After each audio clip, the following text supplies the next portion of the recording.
what defines my career more than anything else is the movies I made about Hank Williams and the plays I wrote about Hank Williams.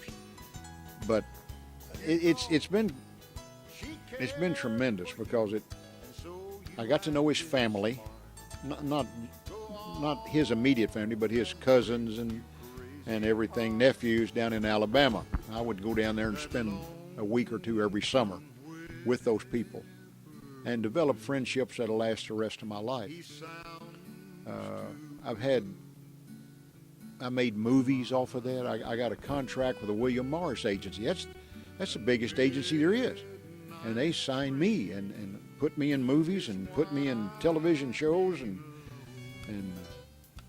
it was wonderful. It all came from that. And I wrote the Hank that I was in, the two Hank movies that I was in. I wrote the first one, and then I helped write the second one. They used pretty much what I gave them. They wrote it, but they used a lot of the information I gave them. And again, not expected.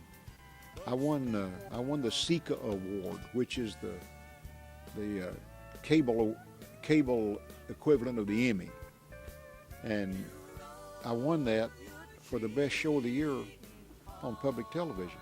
I didn't expect that. I didn't think it was all that good, but people have loved it over the years. A guy came in here yesterday. We're sitting in a theater in Branson, Missouri right now. And a guy came in the theater yesterday and bought a copy of that. How old is it? It's 36 years old, 37 years old. And this guy buys it yesterday. He said, I want it. So I sold it to him.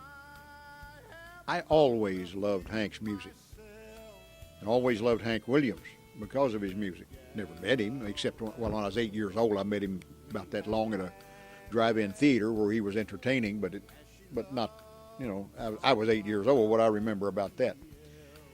But I always loved his music and therefore cared about him and was always doing background on him, trying to find people that knew him and talking to him. Well, over the years, I came up with all these tapes and from interviews and all this information I'd found out from people. So I decided I would make a movie. On my 15th wedding anniversary, my wife treated me to a stage play called Give 'Em Hell, Harry. It's starring a man that had been in a TV show called Peyton Place. Well, I went to see it, and on the way home I said, you know what? I've got a better show than that on Hank Williams, plus I've got music. It's not going to be monologue. She said, write it. So for the next 11 months, I wrote it. And it went on to win every award that it could win.